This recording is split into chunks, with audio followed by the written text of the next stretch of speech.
TIKKUN elevator KOLLEL, trying to get things going again. I've finally moved into pretty much into Boca Raton, and so now there's an opportunity for me to sit and be able to concentrate just a little bit better, and I hope that it's good for people who listen to the shiurim. Now we're starting here now the third story of Rabbi Nachman. We're going to read it to begin with in English. And the thing about these stories is that there are tremendous secrets within the stories. Each word could be the opening to a secret that we need to know in order to make our lives happier. So the first story that we heard, which was called The Lost Princess, that story had to do with the finding of our own souls, of the neshama that's within inside of us, which would be very difficult for many people. For even if you found it, you could lose it. It's that kind of thing. The second story is that once we found which is the story of the king and the emperor and the king, and the children, and so on and so forth. This is really the story of what happens when that soul has to face the dangers of the reality in which we live, and still maintain their hope and their attitude and their clinging to Hashem, because they realize that Hashem is shining through even though we can't immediately see it. Now, this story is called the Mehiger. It's a story about a person who's a cripple.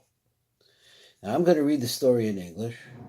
The story here is very well translated by Aryeh Kaplan, but it's not a running commentary in the sense that it's easy to piece together what the parts of the secret are, and for that, we're going to go over to the great tzaddik, Rav Schick, or Lozer Shlomo Schick, who had such a tremendous impact on me and so many thousands of other people. Not necessarily well known, and he's gone. He's not in this world anymore. Let's start reading the story and see how much of it we can get through in English. And when we finish this story, this is maybe my favorite story of all the stories.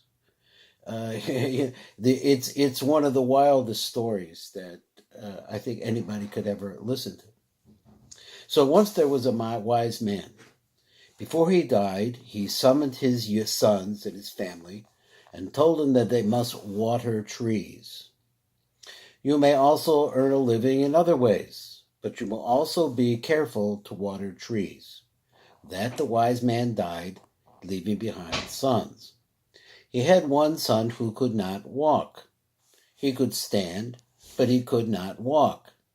His brothers supported him, giving him enough to live on and to have something left over. Little by little, the crippled son saved up some of the leftover money until he had a considerable sum. He thought it over. Why should I have my brothers supply my needs? It is better that I start some kind of business of my own. Although he could not walk, he had a plan. He would hire a wagon, a secretary, and a driver. He would travel with them to Leipzig, and then, even though he could not walk, he'd be able to do some kind of business. Apparently, Leipzig was the center where they used to call it a Yurid, where people would go there. It was the center. They had a big market there on certain times during the year. When his family heard his plan, they were very pleased. They said, "Why should we continue to support him? It's better that he earned his own living." They therefore lent him even more money so that he could have enough to run a business. The crippled hired the wagon, the secretary, and the driver, and he set out. They came to an inn, and his secretary suggested that they spend the night there, but he didn't want to. They implored him, but he was stubborn and continued on his way. Soon they were lost in a forest, and they were attacked by robbers. This band of robbers originated during a time of famine. A man who had come to the city and announced that whoever wanted food should come to him, thus attracting a number of men. He worked with cunning and dismissed the men he could not use. To one he said, "You can be a craftsman," while to another he said, "You can work in a mill." He thus chose only intelligent youths, bringing them into the woods. Then he told them that they should become thieves. From here, people traveled to Leipzig, Breslau, and other places, he said. Merchants go by. We will rob them and amass money. It was these robbers who attacked the cripple and his men. The driver and secretary were able to flee, but the cripple remained in the wagon. When the robbers came to take the money chest, they asked him, "Why are you sitting there?" The cripple replied that he could not walk. The robbers took the chest and the horses, leaving the cripple on the wagon. The secretary and driver fled to a town. They decided that since they had taken out loans, now it doesn't say why they took out the loans, but they say taken out loans from the wealthy landowners, it would be foolish for them to return home since they could be put in chains. It would be better to remain in the town to which they had fled. Here they would also be able to work as a secretary and a driver. The cripple's son had provisions he had brought from home. And as long as he had some dry bread in his wagon, he ate it. Then this was used up, and he did not have anything to eat. He thought it over and threw himself down from the wagon, where he would be able to eat grass. He spent the night alone in the field and was very, very frightened. He lost all his strength until he could not even stand. He could only crawl, pushing himself along. He ate the grass around him. As long as he could reach out and eat the grass around him, he would remain in one place. Then, when the grass was gone, so that he could not reach any more, he would push himself further and eat there. He continued eating grass for some time. Then one day he came across a certain type of grass that he had never seen before. The grass looked appealing. He had eaten grass for so long now that he was familiar with the various species. But he had never seen any grass like this. He made up his mind that he would pluck it out, root and all. Under the root there was a diamond. The diamond was square, and each side had a different power. On the one side it was written that whoever grasped that side would be foolish for them to return home, since they could be put together. That is, where the sun and moon meet. When the cripple uprooted the grass concealing the diamond, it turned out that he was grasping that side of the stone, so he wound up in the place where the sun and the moon meet. It lifted him up and transported him to the place where day and night meet. He looked around and saw that this was the place where the sun and moon come together. He heard the sun and moon speaking. The sun was complaining to the moon, "There is a tree that has many branches, each with its own fruit and leaves. Every single branch, fruit, and leaf has its own special power. One has the power to grant children to the childless, while another has the special power to grant livelihood. One has the power to heal one's sickness, and the others have the power to heal different sicknesses. Each one thus has its own different power. This tree must be watered. If it were watered, it would have all these great powers. But not only do I not water it, but when I shine on it, I'm drying it up." That's what the sun said. So the moon replied, "You are worried about the concerns of others? Let me tell you my problem. I have 1,000 mountains, and around these 1,000 mountains there are another 1,000 mountains. This is the place of the demons. The demons have feet like chickens, and they therefore do not have any strength in their feet. They pull nourishment from my feet. They have to take nourishment from my feet. And because of this, I do not have any strength in my own feet. I have no strength in my feet. I have a powder, which is a remedy for my feet, but a wind comes and blows it away." "Is that your worried?" answered the sun. "I'll tell you a cure. There's a highway with many roads branching off from it. One is the path of the righteous. When a person is righteous, some dust from this path is sprinkled under every step he takes. Every time he takes a step, he walks on that powder. Then there is the path of the atheist. If a person is an atheist, some powder from this path is scattered on every step he takes. There is also the path of the insane. If a person is insane, dust from this path is sprinkled under him. There are also many other paths. There is also a path for the righteous persons who accept suffering upon themselves. The wealthy landowners lead them in chains, and they do not have any strength in their feet.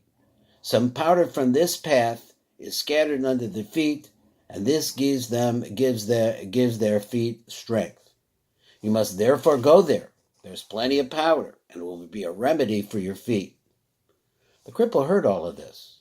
He then looked at the other side of the diamond, and saw written there that if one grasps that side, one will be transported to the highway from which the many paths emanate. He grasped that side and immediately transported him there.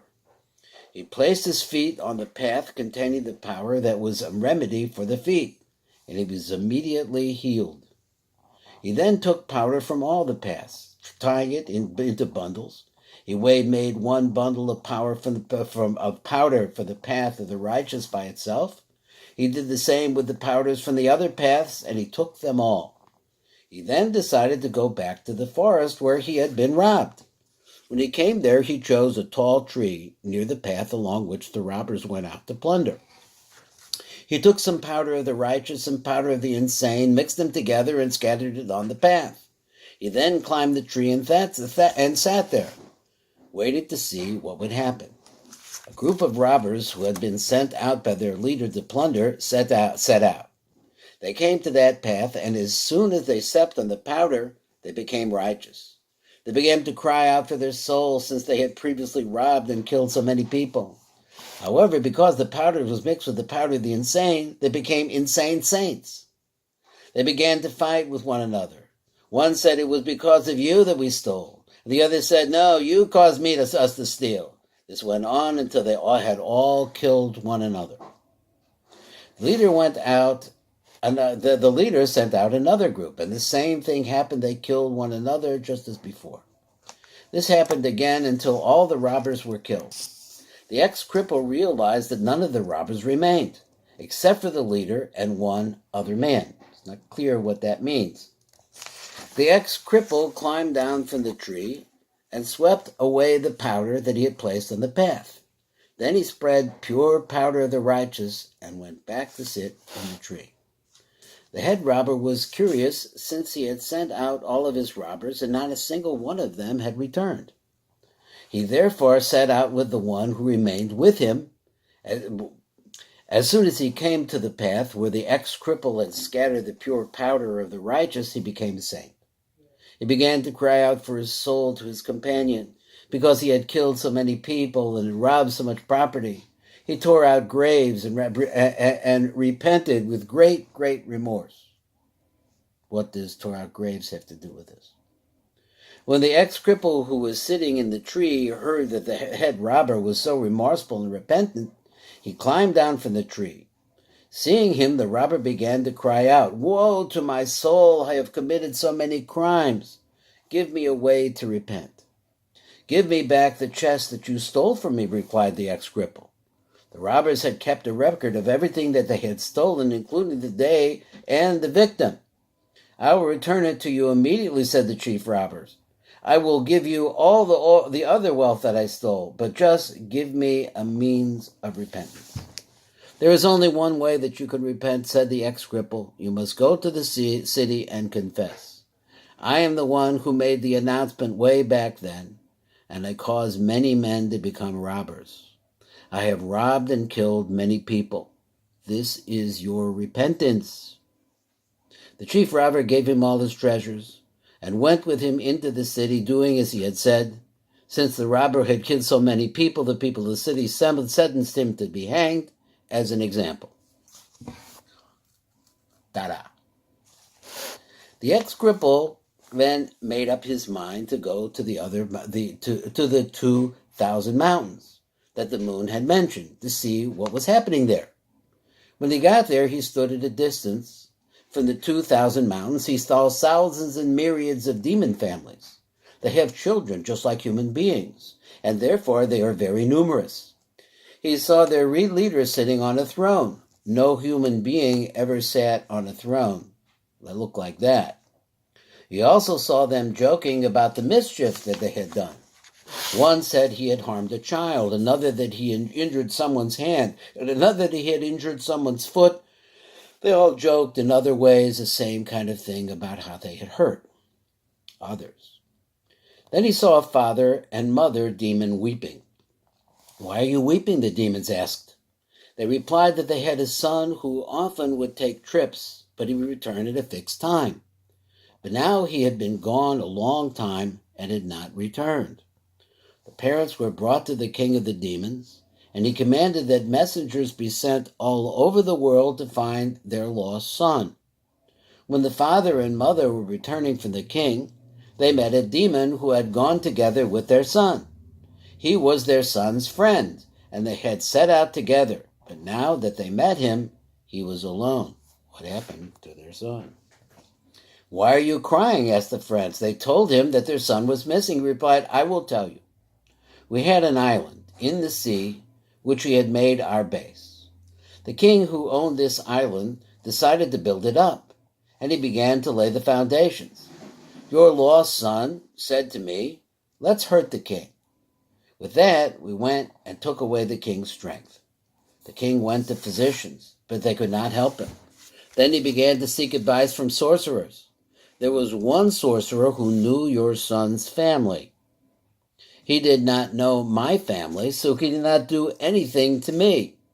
But he knew your son's family. So he was able to capture him. He is now torturing him terribly." The parents brought their son's friend who had told them this to their king, and he repeated the entire story. The demon king said, "Give the island king back his strength." The friend answered and said, "One of the demons who was with us did not have any strength. We therefore gave him the island king's strength." The demon king said, "Take the strength back from him and give it back to the island king." The friend replied to the king, "The demon to whom we gave the island king's strength became a cloud." The demon king declared that the cloud should be summoned and brought to him. A messenger was sent to get him. Now the former cripple who had witnessed all this said to himself, "I will go and examine this phenomenon. I will see how this individual was formed into a cloud." He followed the messenger and came to the city where the cloud was. "Why is this city covered by clouds so much?" he asked the citizens. "Not so," they replied. "There has never been a cloud here. The city has been covered by the cloud for only a relatively short time." Then the messenger came and called the cloud, and it left that place. The former cripple decided to follow them and overhear their conversation. He heard the messenger ask the other, "How did you come to be a cloud here?" The other replied, "I will tell you the story. Once there was a wise man. The emperor of his country was a great atheist, and he converted the entire land to atheism. The wise man summoned all the members of his family, and he said, 'Don't you realize that the emperor is a terrible atheist? He has converted the entire land to atheism. He has even made some members of our family into atheists. Therefore, let us leave this place and go into the desert so that we'll be able to continue to believe in God.' They agreed to this. The wise man pronounced a divine name and brought them to a desert. The sage did not consider this desert good, so he pronounced another divine name and transported his group to another desert. He did not find this good either, so he pronounced still another divine name and transported them to still another desert. This he considered good. This desert was close to the 2,000 mountains. This desert, as I said, was close to the 2,000 mountains. The wise man made a circle around his group so that no one would be able to come close to them. Now, just let me check and see how much more this simple story we have. So, try to read it out. Now, the story goes like this. There is a tree, and if this tree were watered, some of us demons would survive. We therefore work day and night. He says none of us demons would survive, Let me read it again. There is a tree, and if this tree were watered, none of us demons would survive. We therefore work day and night digging ditches so that no water can reach that tree. Why must you dig continuously day and night? Asked the messenger. Once you dig your ditches, it should be enough to hold back the water." "There are talkers amongst us," replied the cloud.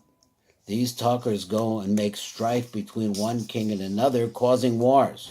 These wars cause earthquakes. The earth around the ditches collapses, and water can then get to the tree. Therefore, our people always must stand by to dig." The cloud then continued his explanation and story. "Whenever we appoint the new king, we joke about all the kinds of mischiefs that we have done, and we are very happy. One jokes about how he damaged a newborn child so that his mother mourned him. They joke about all sorts of different things, discussing all of their pranks and all the bad things they do. They're bad guys. When the new king becomes very happy, he strolls around with his royal ministers. He then attempts to uproot the tree. If the tree were no longer there, it would be very good for us. The new king therefore gathers up strength to uproot the entire tree. However, as soon as he comes near it, the tree lets out a very loud scream. The king becomes terrified and turns back. Once we appointed a new king, and we engaged in tremendous frivolity before him, in the manner like I have described. The joy was very great, and this gave him very great courage. He said that he would be the one who would uproot the tree completely. He went for a walk with his ministers, gathered up a great strength, then he ran to uproot the tree completely. But when he came to it, it gave out a loud scream, and he was overcome with terror. He turned back with tremendous frustration. On the way, he saw a group of human beings sitting. This was the group around the wise man which I mentioned earlier. He sent some of his men to harm them in a fitting manner, as was their way. When the family of human beings saw the demons, they were overcome with fear. The sage said to them, "Do not be afraid." The demons approached, but they could not come near. These humans, because of the circle, they could not come to the humans because of the circle that the wise man had made around them. The demon king sent out other messengers, but they also failed. Greatly frustrated, he himself went, but he could not get closer to them. Finally, he asked the old man to let them enter. "Since you are asking," said the old man, "I will let you in. But it is not proper that the king come in alone.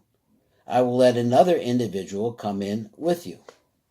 So this is another individual coming with the king. With that, the sage made an opening and allowed them to come in. Then he closed the circle again. The demon king asked the old man, "Why have you come to settle in our place?" "Why is this your place?" retorted the sage. "It is my place." "Aren't you afraid of me?" said the demon king. "No," replied the sage. "Are you still not afraid?" said the king. With that, he made himself grow large and larger until he reached the sky. He threatened to swallow the sage. "I am still not afraid at all," said the old man. "But if you want, I will make you afraid of me." With that, the sage recited a short prayer. Dark clouds appeared, and there was loud thunder. Thunder has the power to destroy demons, and all the royal ministers who had been accompanying the demon king were killed. The only survivors were the king and this other one, who was with him inside the circle. The demon king begged the sage to stop the thunder, and it stopped. The demon king then said, "Since you are such a man, I will give you a book containing all the families of the demons. There are some miracle workers who only know one family and did not know even that family completely. But I will give you a book containing all the families, and they are all in the king's records. Every demon who is born must be registered by the king." The demon king sent the one who had gone with him inside the circle to get the book. It was good that the sage had allowed another demon to survive, since otherwise there would not have been anyone to send to get the book. It was strange. The demon brought him the book. The old sage opened the book and saw written in it thousands and myriads of families. The demon king also promised that he would never harm the old sage or any members of his family. He told the old man to bring him portraits of every member of his family. Whenever a child was born, they should immediately bring the demon king the child's portrait. In this manner, no harm would ever be done to the old man's family. Then it came time for the old man to die. He summoned his sons in his final testament, commanding them, saying, I am leaving you this book. You know that I have the power to make use of this book in holiness. Nevertheless, I do not make use of it. The only thing I use is my faith in God. You also must not use the book, even if some of you can use it in holiness. Do not use it. Have faith in God alone. With that, the wise man died, and the book became part of his heritage. Eventually, it was inherited by his grandson, who had the power to use it in holiness. However, he had full faith in God and did not use it, as the old man had complained.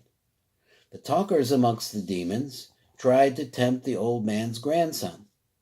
He had mature daughters, and the talkers told him, Your daughters are getting older, and you do not have money to support them or marry them off.